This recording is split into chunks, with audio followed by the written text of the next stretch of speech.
Então, bora lá continuar o projeto. Antes de voltar para o código, a gente vai fazer uma configuração bem importante, que é criar um repositório aqui, que a gente vai ter um controle de versão do nosso código e também vai facilitar muito na hora de fazer o deploy. Então, com o navegador aberto aqui, vou ir lá no nosso GitHub, né? Caso tenha uma conta no GitLab, no Gitbucket, né? Ou não tenha conta no GitHub, vou deixar o link do GitHub lá no nosso Notion, aí você cria uma conta e aí consegue seguir o meu passo a passo aqui. A gente vai acessar esse botãozinho do mais aqui e vamos vir na parte de novo repositório. Vamos dar um nome para ele, eu vou chamar de portfólio. Vou deixar sem descrição, vou deixar público e não vou inicializar com readme. Vou clicar no botão Create Repositório. Aqui vai ter uns comandos bem importantes. Então a gente vai seguir já esse passo a passo que o Git passa para nós aqui. Vindo aqui no nosso VS Code, a gente pode usar o comando Ctrl J e abrir um terminal aqui no VS Code que também fica mais fácil, tá? Que daí já abre dentro da pasta do nosso projeto. Então vamos colar aqui nosso comando, vamos usar um git init aqui. Aqui ele está usando o ponto, ele está adicionando o readme, né? Como não tem esse arquivo, a gente tem que adicionar todos os arquivos aqui. Então a gente vai dar um git add ponto. Assim ele vai adicionar todos os arquivos aqui.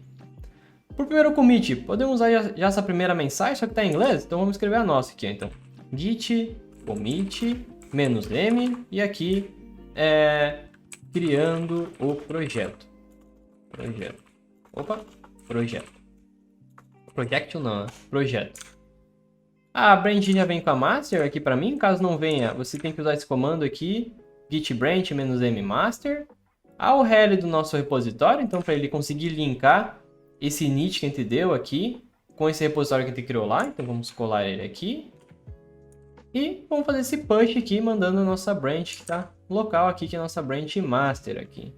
Para mostrar a branch aqui, eu estou usando várias extensões no meu terminal, né? O meu terminal está personalizado. Já fazendo um merchanzinho aqui, vou deixar um link, um cardzinho aqui, que é como eu customizar esse terminal para deixar dessa forma que está o meu aqui, você tem informações, né? Se tem algum commit para dar, por exemplo, aqui ele está dizendo que tem dois arquivos para subir para o repositório, né? Que você deu um add. Aqui ele está falando da branch, né? Enfim, então ele traz outras informações que é bem interessante a partir do terminal, né?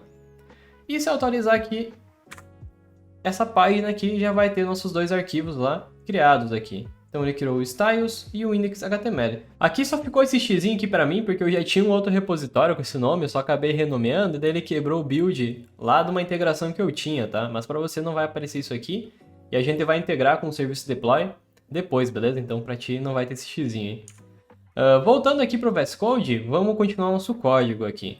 Agora a gente vai estilizar a parte do usuário aqui. Então vamos já criar um arquivo novo que vai ser o user.css. Que aqui vai ficar todo o estilo da parte do usuário.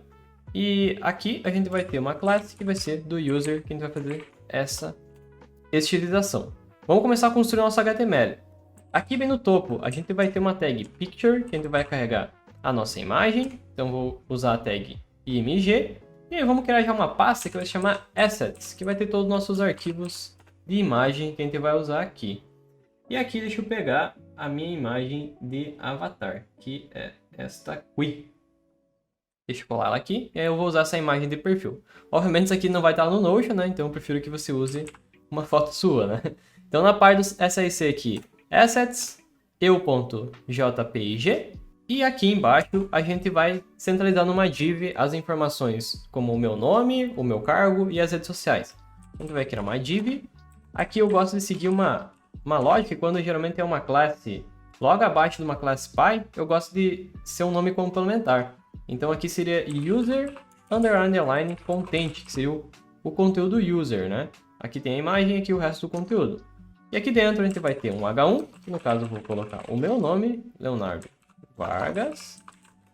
E aqui, num parágrafo, eu vou colocar o cargo que eu atuo hoje, né? Então, desenvolvedor front-end.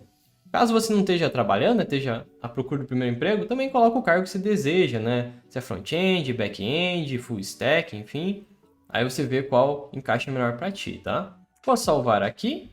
A gente criou esse arquivo, só falta importar, né? Então vou vir aqui no topo do Global CSS, vou dar uns 2 Enter aqui e vou usar esse import URL.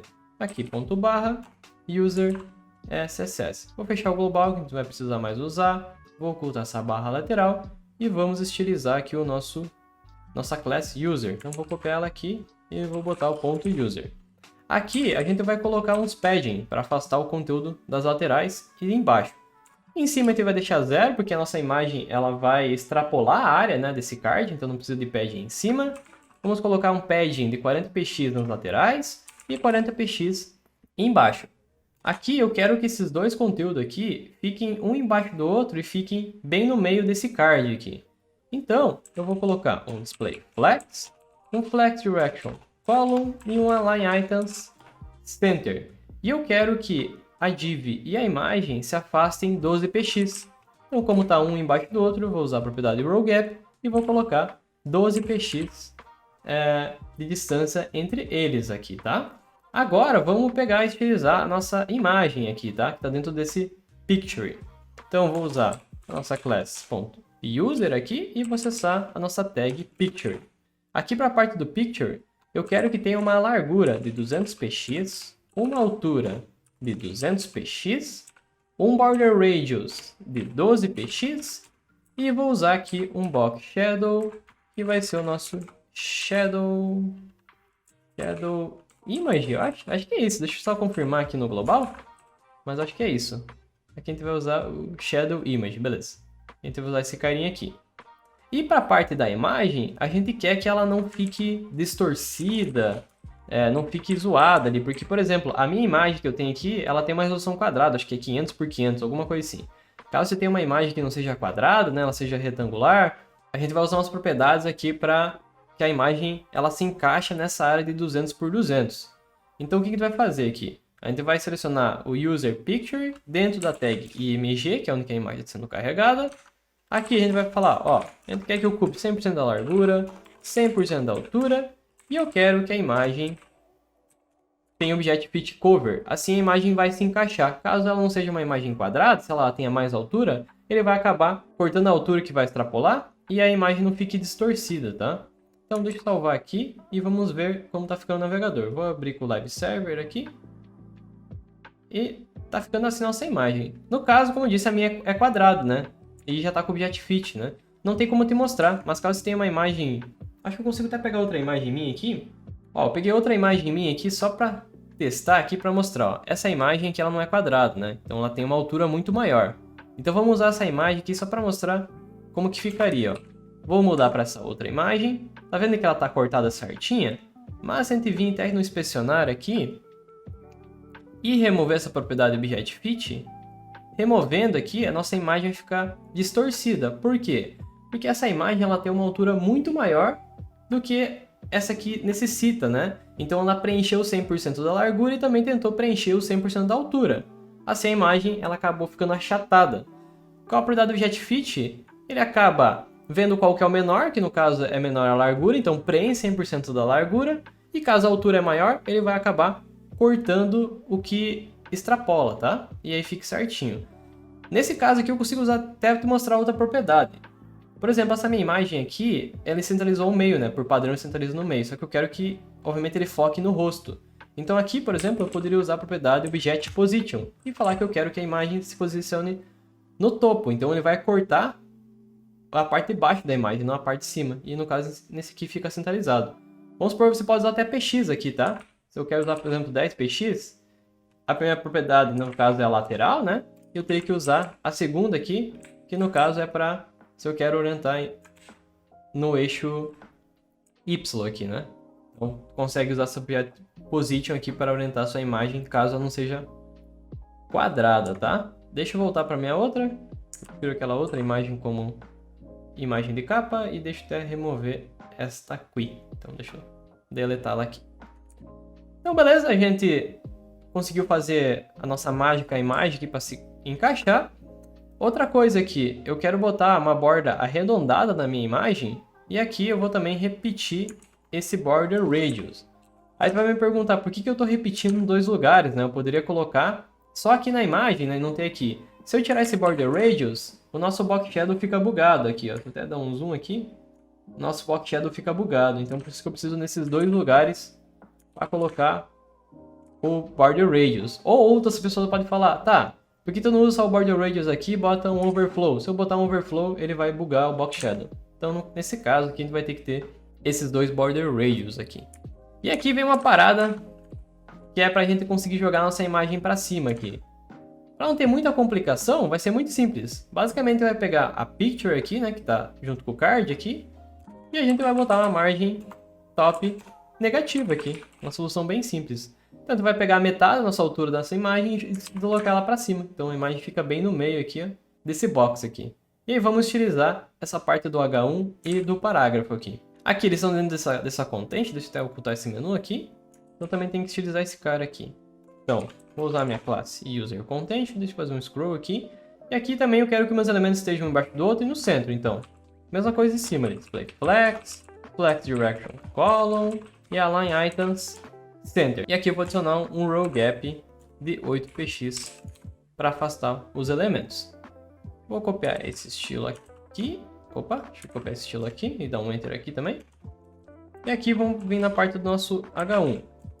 Para o H1 aqui, eu vou colocar um font size de 32px. E para o nosso parágrafo aqui, eu vou colocar um font size de 18px e um font weight light, que vai ser 300. E salvando aqui, nossos elementos ficam no centro e a gente acabou aumentando um pouquinho mais a fonte e espaçando um pouquinho mais eles. Então já está ganhando um pouco mais de vida o nosso site aqui. E aqui para finalizar, vamos commitar o que a gente acabou de fazer aqui. Então vou vir aqui no meu terminal, vou dar até um git status, que é um comando para ver quais arquivos a gente alterou ou criou. No caso ele está falando aqui para nós, ó, a gente modificou esses dois arquivos e acabou criando esses dois arquivos. Vamos dar um git add para adicionar todos os arquivos e aqui vamos fazer um commit. Então, git commit -m e podemos colocar aqui adicionando informações à seção do usuário. Vamos dar um enter e vamos fazer um git push para mandar nossas alterações lá para o GitHub. Então, para a parte 2 do vídeo é isso. A gente acabou configurando o repositório e começando a adicionar as informações do usuário, que seria a foto e nome. Então, não esqueça de deixar um like se gostou e fazer algum comentário caso tenha ficado alguma dúvida, principalmente na parte do GitHub, que geralmente a galera não tem muito conhecimento, então é comum ter alguma dúvida. Também tem um link na nossa comunidade do Discord, lá vocês são avisados a todo novo vídeo e também a galera acaba se ajudando lá caso tenha ficado alguma dúvida do vídeo ou de outros vídeos. O convite está feito, o link está na descrição. E é isso, muito obrigado por ter ficado até aqui e até o próximo vídeo.